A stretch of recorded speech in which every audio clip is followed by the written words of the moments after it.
So you're currently running on Dynamics Great Plains, or GP as it's commonly referred to, and you're wondering what that upgrade path looks like to Dynamics 365 Business Central. With Great Plains going end of life in the coming years, there's a lot of discussion in the Microsoft channel on what are the differences between the products and then what that upgrade path ultimately looks like. So I wanted to shed some light on some of the main differences that I've seen between GP and BC and help just educate you all on just some of the main areas of differentiation. And the first biggest one with GP versus BC that I see all the time is the difference in the capabilities from a financial standpoint and an inventory standpoint. Great Plains is a wonderful product, and there's a lot of capabilities around financials. You see actually larger companies, multi-entity setup running on Great Plains, and wanting to make sure that those features are still in existence in Business Central. They are in existence in Business Central. There's multi-entity management within BC, intercompany consolidation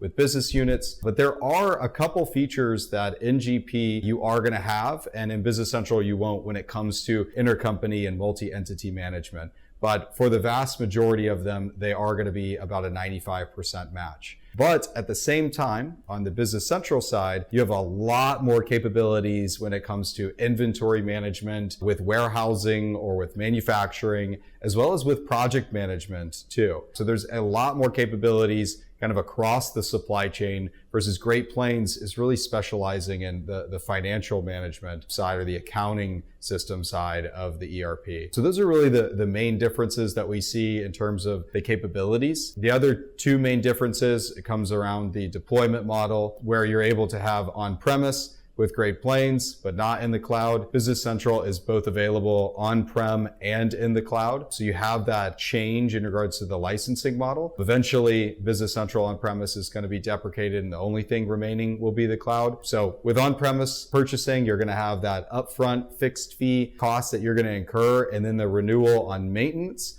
But it's not going to be tied really direct to your users in Entra ID and their actual named user, versus in the cloud, you're going to be purchasing seats that actually get attached like a normal Microsoft 365 Business Standard license that gets you access to like Outlook, Office, PowerPoint, Word, Teams, etc. It's going to be similar to that sort of setup in the cloud, where you're attaching it to the individual users. These are just some of the main differences that we see with Dynamics 365 Business Central versus Great Plains, coming down to some of the differences in the capabilities, specifically around financials and inventory, and then also the deployment model as well. If you have other differences that you've seen as well, I'd love to hear back from you. Leave some thoughts in the comments below and let's have a conversation about it.